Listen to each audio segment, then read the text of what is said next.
ನಮಸ್ತೆ ಮಿತ್ರರೇ, ಇವತ್ತು ನಮ್ಮ ತುಳುನಾಡಿನಲ್ಲಿ ದೊರಕುವಂತಹ ಕೊಡ್ಡೆ ಮೀನಿನ ಒಂದು ರುಚಿಕರವಾದ ಕೊಕೊನಟ್ ಆಯಿಲ್ ರೋಸ್ಟ್ ಅನ್ನು ಮಾಡಿದ್ದೇನೆ. ಈ ಕೊಡ್ಡೆ ಮೀನೆಂಬುದು ಸ್ವಲ್ಪ ಚಪ್ಪೆ ಮೀನು, ಆದರೆ ಆರೋಗ್ಯಕ್ಕೆ ಬಹಳ ಉತ್ತಮವಾದ ಮೀನು.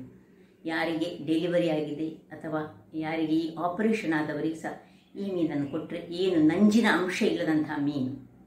ಹಾಗಿರುವಾಗ ಇವತ್ತು ನಾನು ಈ ಕೊಡ್ಡೆಯ ಕೊಕೊನಟ್ ಆಯಿಲ್ ರೋಸ್ಟ್ ಮಾಡಿದ್ದೇನೆ. ಅಂದರೆ ಈ ಚಪ್ಪೆ ಮೀನಾದರೆ ಸಹ ಇದು ಬಹಳ ರುಚಿಕರವಾಗಿ ಬರ್ತದೆ. ಹಾಗಿರುವಾಗ ಈ ಒಂದು ಮೀನಿನ ರೋಸ್ಟನ್ನು ಹೇಗೆ ಮಾಡುವುದು ಎಂದು ನೋಡುವ ಮೊದಲು ಯಾರೆಲ್ಲ ನನ್ನ ಚಾನಲನ್ನು ನೋಡ್ತಿದ್ದೀರಿ, ಯಾರೆಲ್ಲ ಇನ್ನೂ ಸಬ್ಸ್ಕ್ರೈಬ್ ಮಾಡಿಲ್ಲ, ದಯವಿಟ್ಟು ಸಬ್ಸ್ಕ್ರೈಬ್ ಮಾಡಿ ಸಪೋರ್ಟ್ ಮಾಡಿ ಅಂತ ಹೇಳುತ್ತಾ ಬನ್ನಿ. ಈ ಒಂದು ಮೀನಿನ ಪದಾರ್ಥ ಅಲ್ಲ, ಇದು ರೋಸ್ಟ್ ಹೇಗೆ ಮಾಡುವುದು ಅಂತ ನೋಡೋಣ. ವೀಕ್ಷಕರೇ, ಇಲ್ಲಿ ನೋಡಿ 2 ಕೊಡ್ಡಾಯಿ ಮೀನು ಸಿಕ್ಕಿದೆ. ತುಂಬ ಚಪ್ಪೆ ಮೀನಿದು, ಹತ್ರ ಬಹಳ ರುಚಿಕರವಾಗಿದೆ. ನೋಡಿ ಎಷ್ಟು ಫ್ರೆಶ್ ಆಗಿ ಉಂಟು ನೋಡಿ. ಇದರಿಂದ ನಾನಿವತ್ತು, ಇದು ಚಪ್ಪೆ ಮೀನಾದ್ರಿಂದಾಗಿ ಸ್ವಲ್ಪ ನಮಗೆ ಬಾಯಿಗೆ ರುಚಿ ಬರಬೇಕಾದ್ರೆ ಇವತ್ತು ನಾನು coconut oil roast, coconut oil roast ಮಾಡ್ತಾ ಇದ್ದೇನೆ. ಇಲ್ಲಿ ಇದನ್ನೀಗ ಕ್ಲೀನ್ ಮಾಡಲಿಕ್ಕೆ ಉಂಟು. ಕ್ಲೀನ್ ಮಾಡುವ ಮೊದಲು ಏನೆಲ್ಲ ಬೇರೆ ಸಾಮಗ್ರಿಗಳು ಬೇಕಂತ ನೋಡೋಣ. ಇಲ್ಲಿ ನೋಡಿ 5 ಬ್ಯಾಡ್ಗೆ ಮೆಣಸು ತೆಗೆದುಕೊಂಡಿದ್ದೇನೆ. ಬ್ಯಾಡ್ಗೆ ಮೆಣಸು ಹೆಚ್ಚು ಬೇಡ, ಖಾರ ಆಗಬಾರ್ದದು. ಒಂದು ಅರ್ಧ ಸ್ಪೂನ್ನಷ್ಟು ಹಳದಿ ಬೇಕು, ಒಂದು ಸಣ್ಣ ಈರುಳ್ಳಿ, ಸ್ವಲ್ಪ ಕರಿಬೇವಿನ ಸೊಪ್ಪು. ನೋಡಿ ಇಷ್ಟು, ನಮಗೆ ತುಂಬ ಬೇಡ. ಒಂದು ಸಣ್ಣ ಲಿಂಬೆ ಗಾತ್ರದ ಹುಳಿ, ಒಂದು ಅರ್ಧ ಸ್ಪೂನ್ನಷ್ಟು ಓಮ, 1/4 ಸ್ಪೂನ್ನಷ್ಟು ಮೆಂತೆ ಕಾಳುಗಳು, ಅಂದರೆ 5-6 ಕಾಳುಗಳು ಸಾಕು, 1 ಸ್ಪೂನಿನಷ್ಟು ಕೊತ್ತಂಬರಿ ಬೀಜ, ಇಲ್ಲಿ 1 ಸ್ಪೂನ್ನಷ್ಟು ಜೀರಿಗೆ, 5-6 ಕರಿಮೆಣಸುಗಳು, ಮತ್ತು ಉಪ್ಪು ಬೇಕು ನಮಗೆ. ಈಗ ಮೊದಲಿಗೆ ಇಲ್ಲಿ ನೋಡಿ, ನಾನು ಸ್ವಲ್ಪ ನೀರನ್ನು ಬಿಸಿ ಆಗಲಿಕ್ಕೆ ಇಟ್ಟುಕೊಂಡಿದ್ದೇನೆ. ಆ ನೀರು ಒಳಗೆ ಈ ಒಂದು ದಂಟಿನ ಒಟ್ಟಿಗೆ ನೀವು ಈ ಮೆಣಸನ್ನು ಹಾಕೊಳ್ಳಿ.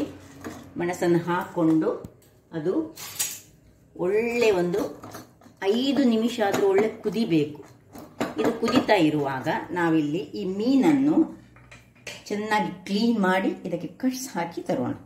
ವೀಕ್ಷಕರೇ, ಇಲ್ಲಿ ನೋಡಿ ಮೀನು ಮಾಡಿ ಆಗಿದೆ. ಈಗ ಅದಕ್ಕೆ ನಾನು ಕಟ್ಸನ್ನು ಹಾಕ್ತೇನೆ.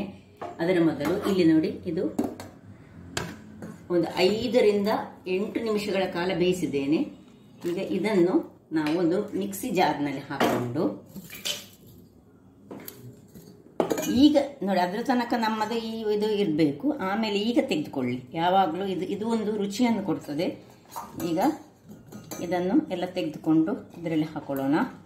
ಇವತ್ತು ನಾನು ಮಾಡ್ತಾ ಇರೋದು ಕೊಡ್ಡೆ ಮೀನಿನ ಕೊಕೊನಟ್ ಆಯಿಲ್ ರೋಸ್ಟ್ ಮಾಡ್ತಿದ್ದೇನೆ. ಯಾಕೆ ಹೇಳಿದರೆ ಕೊಡ್ಡೆ ಸ್ವಲ್ಪ ಚಪ್ಪೆ ಮೀನಾದ ಕಾರಣ ಕೊಕೊನಟ್ ಆಯಿಲ್ ರೋಸ್ಟ್ ಮಾಡಿದರೆ ಬಹಳ ರುಚಿಕರವಾಗಿ ಬರ್ತದೆ. ಮತ್ತು ಅದು ಈ ಕೊಡ್ಡೆ ಎಂಬುದು ಆರೋಗ್ಯಕ್ಕೆ ಬಹಳ ಒಳ್ಳೆಯದಾದ ಒಂದು ಮೀನಂತ ಹೇಳ್ತೇನೆ ನಾನು. ಇದನ್ನು ನಾವು ಈ ಹೆರಿಗೆ ಆದವರಿಗೆ ಸಹ ಕೊಡ್ಬೋದು. ನಂಜಿನ ಅಂಶ ಇಲ್ಲದ ಕಾರಣ ಅದನ್ನು ನಾವು ಯಾರಿಗೆ ಸಹ ಕೊಡ್ಬೋದು. ಈಗ ಇದಕ್ಕೆ ಸ್ವಲ್ಪ ಹಳದಿಯನ್ನು ಹಾಕೊಳ್ತಿದ್ದೇನೆ. ಇನ್ನು ಅದರ ಮೊದಲು ವೀಕ್ಷಕರೇ, ನಾನು ನೋಡಿ ಈ ಒಂದು ಹುಳಿಯನ್ನು ಸ್ವಲ್ಪ ನೀರು ಹಾಕ್ಕೊಂಡು ಇದರದ್ದು ಈ ಖಾಲಿ ನೀರನ್ನು ತೆಗೆದುಕೊಳ್ತೇನೆ. ನೋಡಿ ಇಷ್ಟೇ. ಈ ನೀರಿನಲ್ಲಿ ಈಗ ನಾವು ಗ್ರೈಂಡ್ ಮಾಡಿಕೊಳ್ಳೋದು ಹುಳಿಯ ನೀರು. ಇದನ್ನು ಸೈಡಲ್ಲಿ ಇಟ್ಕೊಂಡು, ಇನ್ನು 1 ಎಳೆಯಷ್ಟು ಕರಿಬೇವಿನ ಸೊಪ್ಪು, ಮತ್ತು ಎಲ್ಲ ಈ ಮಸಾಲೆಗಳು ಏನೆಲ್ಲ ಉಂಟು ನೋಡಿ, ಈ ಪೆಪ್ಪರ್ಕಾರ್ನ್ಸ್, ಮೆಂತೆ, ಓಮ, ಕೊರಿಯಾಂಡರ್ ಸೀಡ್ಸ್ ಮತ್ತು ಜೀರಿಗೆ, ಇದೆಲ್ಲವನ್ನು ನೋಡಿ ಒಟ್ಟಿಗೆ ಮಾಡಿ, ಹಳದಿ ಎಲ್ಲ ಹಾಕಿ ಒಟ್ಟಿಗೆ ಇದನ್ನು ಹುಳಿ ನೀರಿನೊಟ್ಟಿಗೆ ನಾನೀಗ ಗ್ರೈಂಡ್ ಮಾಡಿ ತರ್ತೇನೆ. ಒಳ್ಳೆ ಫೈನಾದ ಪೇಸ್ಟ್ ಆಗಬೇಕು ಈಗ ನಮಗೆ. ನೋಡಿ ವೀಕ್ಷಕರೇ, ನೋಡಿ ಅರ್ಧದಷ್ಟು ಗ್ರೈಂಡ್ ಆಯಿತು. ಈಗ ಈ ನಾನು ಸ್ವಲ್ಪ ಹುಳಿ ನೀರು ಮಾತ್ರ ಹಾಕೊಂಡು ಗ್ರೈಂಡ್ ಮಾಡಿದ್ದಲ್ಲ. ಈಗ ಇದಕ್ಕೆ ರುಚಿಗೆ ತಕ್ಕಷ್ಟು 2 ಮೀನಿಗೆ ಎಷ್ಟು ಉಪ್ಪು ಬೇಕು ಅಷ್ಟು ಉಪ್ಪನ್ನು ಹಾಕೊಳ್ಳಿ. ಉಪ್ಪು ಹಾಕ್ಕೊಂಡು ಇನ್ನು ಸ್ವಲ್ಪ ನೀರನ್ನು ಸೇರಿಸಿಕೊಂಡು ನಾವು ಇನ್ನು ಫೈನ್ ಪೇಸ್ಟ್ ಮಾಡೋದು ನೋಡಿ. ನೀರನ್ನು ಹಾಕ್ಕೊಂಡು ಒಳ್ಳೆ ಫೈನಾದ ಪೇಸ್ಟ್ ಮಾಡಿ ತರ್ತೇನೆ. ವೀಕ್ಷಕರೇ ಇಲ್ಲಿ ನೋಡಿ, ಹೀಗೆ ಫೈನಾದ ಪೇಸ್ಟ್ ಆಗಬೇಕು ನೋಡಿ. ಹೀಗೆ ಆಗಿದೆ ನೋಡಿ. ಈಗ ಇದನ್ನು ಪಕ್ಕಕ್ಕಿಟ್ಟುಕೊಂಡು ಇಲ್ಲಿ ನೋಡಿ ಇದಕ್ಕೆ ಕಟ್ಸನ್ನು ಹಾಕೊಳ್ಳೋಣ ನೋಡಿ. ಒಳ್ಳೆ ಹೀಗೆ ಕ್ಲೀನ್ ಆಗಿರಬೇಕು. ಹೀಗೆ ಸೈಡ್ ಸಹ ಹಾಕ್ಬೋದು ಅಥವಾ ಹೀಗೆ ಸಹ ಹಾಕ್ಬೋದು. ನಾನು ಎರಡಕ್ಕೆ ಈಗ ಕಟ್ಸ್ ಹಾಕಿ ನಿಮಗೆ ತೋರಿಸ್ತೇನೆ. ಎಲ್ಲ ಕಟ್ಸ್ ಹಾಕಿದ ಮೇಲೆ ಈಗ ನಾವು ನೋಡಿ ಇದರಿಂದ 1 ಸ್ಪೂನಿನಷ್ಟು ಇದನ್ನು ತೆಗೆದುಕೊಂಡು ಇದಕ್ಕೆ ಸ್ವಲ್ಪ ಮಿಕ್ಸ್ ಮಾಡಿಕೊಂಡು ಇದನ್ನು ಮ್ಯಾರಿನೇಟ್ ಮಾಡಿಕೊಂಡು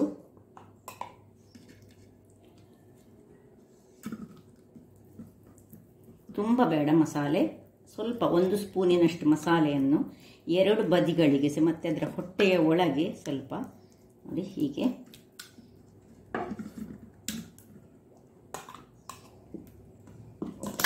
ಕೈಯಲ್ಲಿ ಮಾಡಿಕೊಳ್ಳೋಣ ನೋಡಿ. ಹೀಗೆ ಮಾಡಿದರೆ ಕೈಯಲ್ಲಿ ಮಾಡಿದರೆ ಅದು ಕರೆಕ್ಟಾಗಿ ಬರ್ತದೆ ನೋಡಿ, ಕಣ್ಣಿನ ಹತ್ತಿರ ಸಹ. ಯಾಕೆ ಹೇಳಿದರೆ ಇದು ಸ್ವಲ್ಪ ಚಪ್ಪೆ ಮೀನಾದ್ರಿಂದಾಗಿ ಎಲ್ಲ ಸ್ವಲ್ಪ ಎಳೆದುಕೊಳ್ಬೇಕು. ಈಗ ಇದನ್ನೀಗ 10 ನಿಮಿಷಗಳ ಕಾಲ ನಾವು ಇದನ್ನು ಮ್ಯಾರಿನೇಟ್ ಮಾಡಲಿಕ್ಕೆ ಇಟ್ಕೊಳ್ಳೋಣ. ವೀಕ್ಷಕರೇ 10 ನಿಮಿಷ ಕಳೆದಿದೆ ನೋಡಿ, ಒಳ್ಳೆ ಮ್ಯಾರಿನೇಟ್ ಆಗಿದೆ. ಈಗ ಇದನ್ನು ಹಾಗೆ ಇಟ್ಕೊಳ್ಳೋಣ. ಇಲ್ಲಿ ಒಂದು ಕಾವಲಿಯನ್ನು ಅಂದರೆ ಬಣಾಲೆಯನ್ನು ಇಟ್ಕೊಳ್ಳೋಣ. ಅದಕ್ಕೆ ತೆಂಗಿನ ಎಣ್ಣೆ ಮೇನ್. ಈಗ ನಾವು ಮಾಡೋದು ತೆಂಗಿನ ಎಣ್ಣೆ. ನಮಗೆ ಸಾಧಾರಣ ಒಂದು 50 ಗ್ರಾಮ್ಸ್ನಷ್ಟು ಅಥವಾ 2ಕ್ಕೆ 50 ಗ್ರಾಮ್ಸ್ನಿಂದ ಒಂದು 75 ಗ್ರಾಮ್ಸ್ನಷ್ಟು ಎಣ್ಣೆ ಬೇಕು. ಇದು ಎಣ್ಣೆ ಬಿಸಿ ಆಗಲಿ. ಈಗ ವೀಕ್ಷಕರೇ ಇಲ್ಲಿ ನೋಡಿ, ಇದಕ್ಕೆ ಈಗ ಈ ಮೀನನ್ನು ಹಾಕೊಳ್ಳೋಣ. ಸ್ವಲ್ಪ ಲೈಟಾಗಿ ನಾವು ಇದನ್ನು ಫ್ರೈ ಮಾಡಿಕೊಳ್ಳೋದು. ಸ್ವಲ್ಪ ಉರಿ ಸಣ್ಣಗಿರಬೇಕು, ತುಂಬ ತುಳಿಗೆ ದೊಡ್ಡ ಉರಿಯಲ್ಲಿಟ್ಟು ಆಮೇಲೆ ಮೀಡಿಯಂ ಉರಿಯನ್ನು ಮಾಡಿಕೊಳ್ಳಿ. ವೀಕ್ಷಕರೇ ನೋಡಿ, ಇಷ್ಟ ಆಗುವಾಗ ನೋಡಿ ಸ್ವಲ್ಪ ಕಲರ್ ಚೇಂಜ್ ಆಗುವಾಗ ಮೇಲಿಟ್ಟು ನಾವೀಗ ಇದನ್ನು ನಿಧಾನಕ್ಕೆ ಅಡಿಗೆ ಮಾಡ್ಕೊಳ್ಳೋಣ.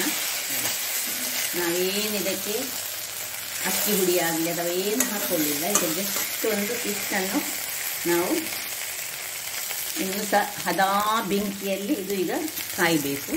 ಒಂದು 2-3 ಸ್ಪೂನ್ ಮಾತ್ರ ನಾನು ಎಣ್ಣೆ ಹಾಕ್ಕೊಂಡದ್ದು, ಹಾಗೆ ಕಾಯಿಲಿ. ವೀಕ್ಷಕರೇ ನೋಡಿ, ಇಷ್ಟ ಆಗುವಾಗ ನಾವು ಇದಕ್ಕೆಲ್ಲಕ್ಕೆ ಸೈಡಿಗೆ ಒಂದೊಂದು ಡ್ರಾಪ್ಸಿನಷ್ಟು ಎಣ್ಣೆಯನ್ನು ಹಾಕ್ಕೊಂಡು ಇದನ್ನು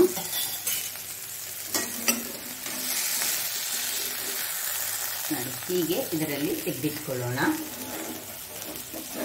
ಎರಡನ್ನು ಸಹ ಹಾಗೆ ಚೆನ್ನಾಗಿ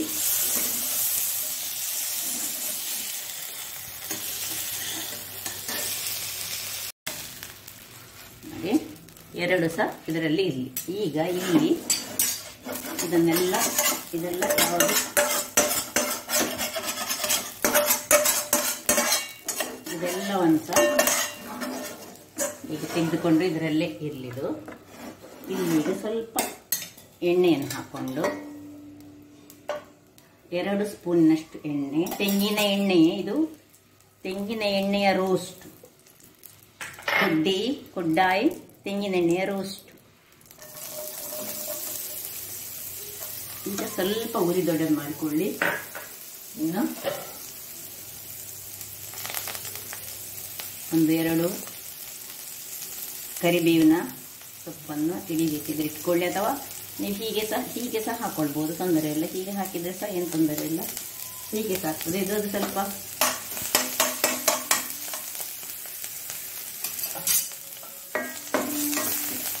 ಒಳ್ಳೆ ಇದು ಕಂದು ಬಣ್ಣಕ್ಕೆ ಬರಬೇಕು.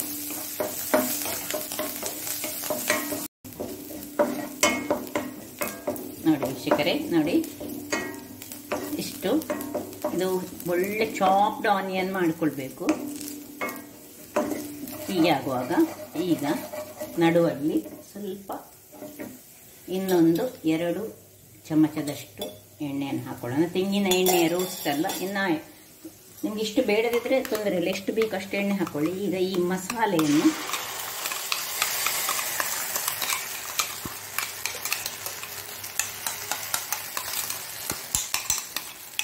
ನಾನು ತಿಕ್ಕೊಂಡಂತಹ 5 ಮೆಣಸು ಕರೆಕ್ಟ್ ಆಗ್ತದೆ ಇದಕ್ಕೆ, 2ಕ್ಕೆ 5 ಮೆಣಸು, 1 ಚಮಚದಷ್ಟು ಕೊತ್ತಂಬರಿ ಬೀಜ, 1 ಚಮಚದಷ್ಟು ಜೀರಿಗೆ, 1/4 ಚಮಚದಷ್ಟು ಮೆಂತೆ, 1/4 ಚಮಚದಷ್ಟು ಓಮ. ಇಷ್ಟಾಗುವಾಗ ನೋಡಿ ಹೀಗೆ ಇಲ್ಲಿ ಸ್ವಲ್ಪ ಉಳಿದಿದೆ ನೋಡಿ.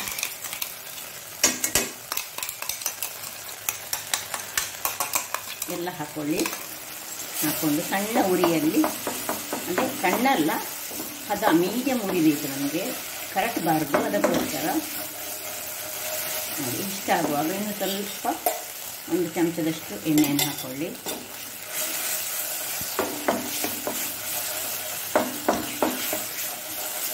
ಅದಾ ಉರಿಬೇಕು ನಮಗೆ.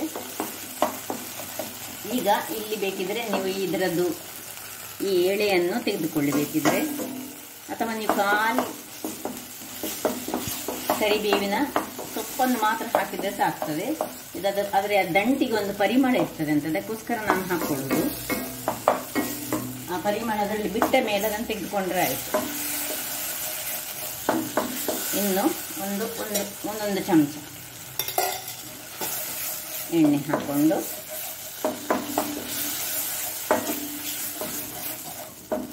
ಒಳ್ಳೆ ಇದು ಕಲರ್ ಚೇಂಜ್ ಆಗ್ತದೆ. ಇದರಲ್ಲಿ ಹೀಗೆ ಫ್ರೈ ಮಾಡುವುದರಲ್ಲಿ ಉಂಟು, ತುಂಬಾ ಉರಿ ದೊಡ್ಡದು ಮಾಡಬೇಡಿ, ಕರಟಿ ಹೋಗ್ತದೆ.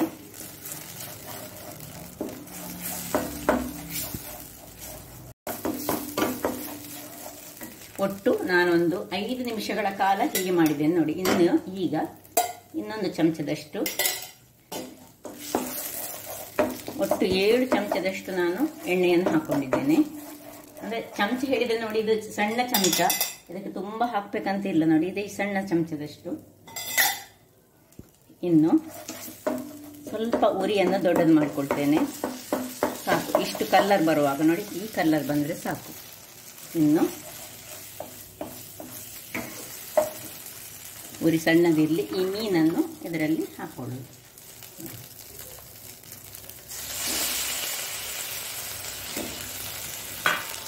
ಹಾಕೊಂಡು ಇದರ ಮೇಲೆ ಎಲ್ಲದರ ಎಲ್ಲಿ ಕಟ್ಸ್ ಉಂಟು ಅದರ ಮೇಲೆಲ್ಲ ತುಂಬಿಸಿಕೊಳ್ಳಿ.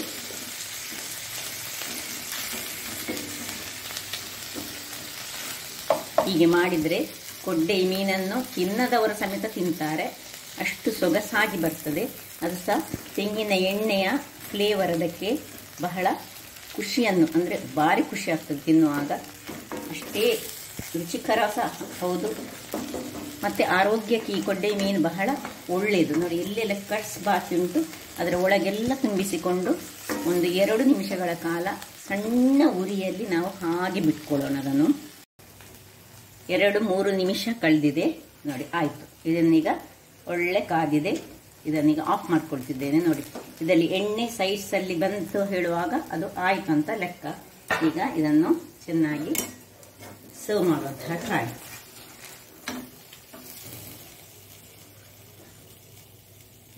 ಹೀಗೆ ಬಂದಿದೆ ನೋಡಿ.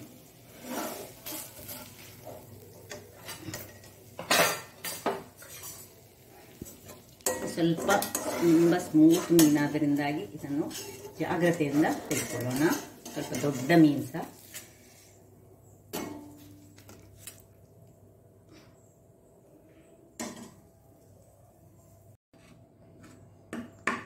ನೋಡಿ ರೆಡಿ ಆಯಿತು. ಹಾಗಾದರೆ ನೋಡಿದ್ರಲ್ಲ ವೀಕ್ಷಕರೇ, ನೋಡಿ ಏನು ಚೆನ್ನಾಗಿ ಬಂದಿದೆ, ಅಷ್ಟೇ ರುಚಿಕರವಾಗಿರ್ತದೆ. ಯಾರು ಕೊಡ್ಡೆ ಹೇಳಿದ್ರೆ ತುಂಬ ದೂರ ಹೋಗ್ತಾರೆ, ಅಂದರೆ ಚಪ್ಪೆ ಮೀನು ಹೇಳಿ ಹೀಗೆ ಮಾಡಿ ನೋಡಿ. ಕೊಡ್ಡೆಯ ಕೊಕೊನಟ್ ಆಯಿಲ್ ರೋಸ್ಟ್ ಬಹಳ ರುಚಿಕರವಾಗಿರ್ತದೆ.